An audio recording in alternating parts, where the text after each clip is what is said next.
Do you think that religion acts as a barrier in developing a nation?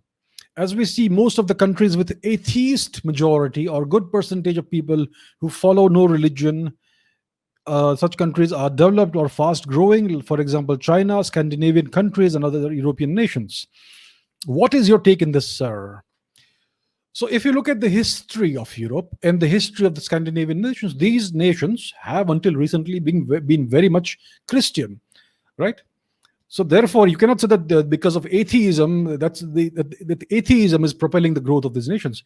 These nations, until very very recently, have been Christian majority nations.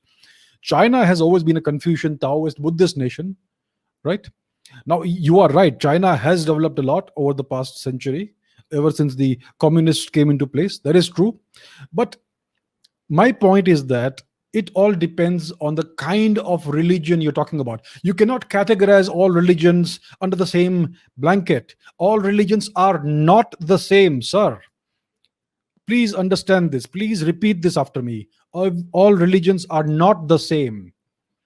And for example, the dharmic religions are not even religions because they don't have one God and one prophet and one book, right? So, if you take the dharmic religions, for example, let's take the example of Japan. Japan is a dharmic nation. They are very proud of their Buddhist and Shinto heritage.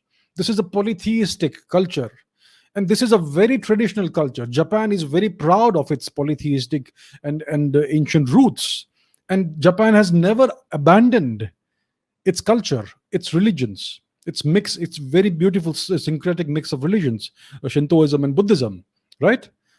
Most Japanese practice some form of religion. Very few are atheists. And yet, Japan is the most technologically advanced nation in the world. And the reason people are so drawn to Japan is because of this incredible mixture of tradition and modernity, right? So, Japan is a shining example of how you can be the most technologically advanced nation in the world and yet be very proud of your culture and your religion and of your religious roots, and you keep practicing that, right?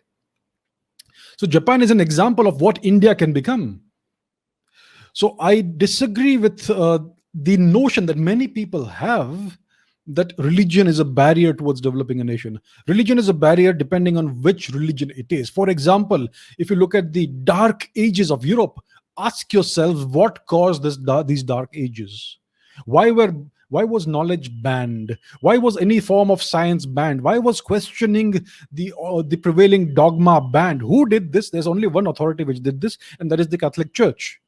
That is why Europe was so deep into superstition and it was so backward during the medieval ages, the dark ages, etc.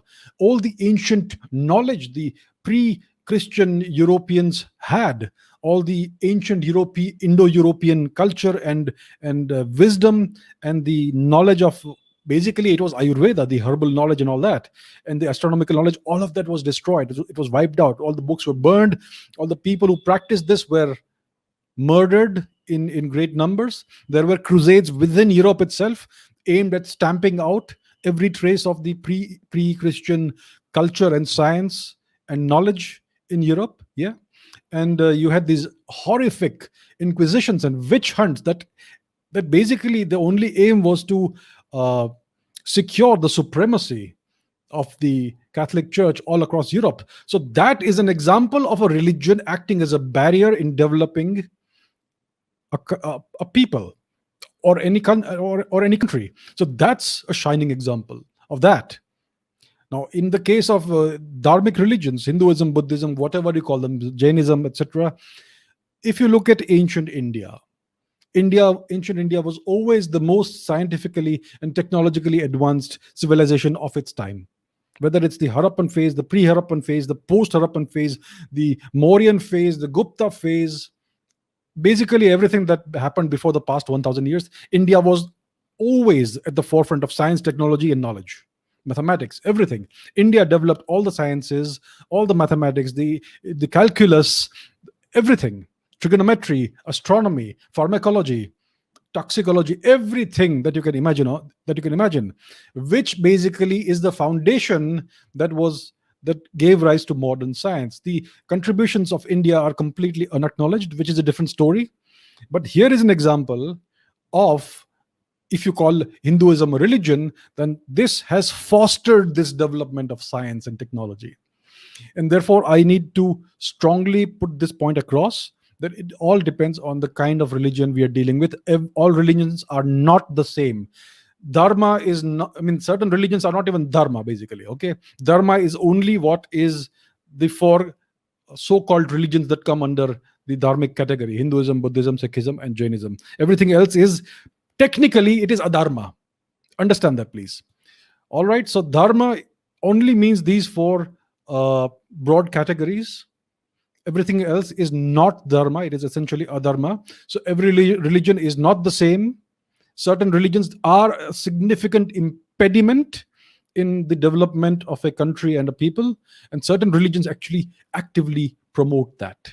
So you can see the example of ancient India, you can see the example of Japan today, which is way more advanced than China or the Scandinavian countries, right?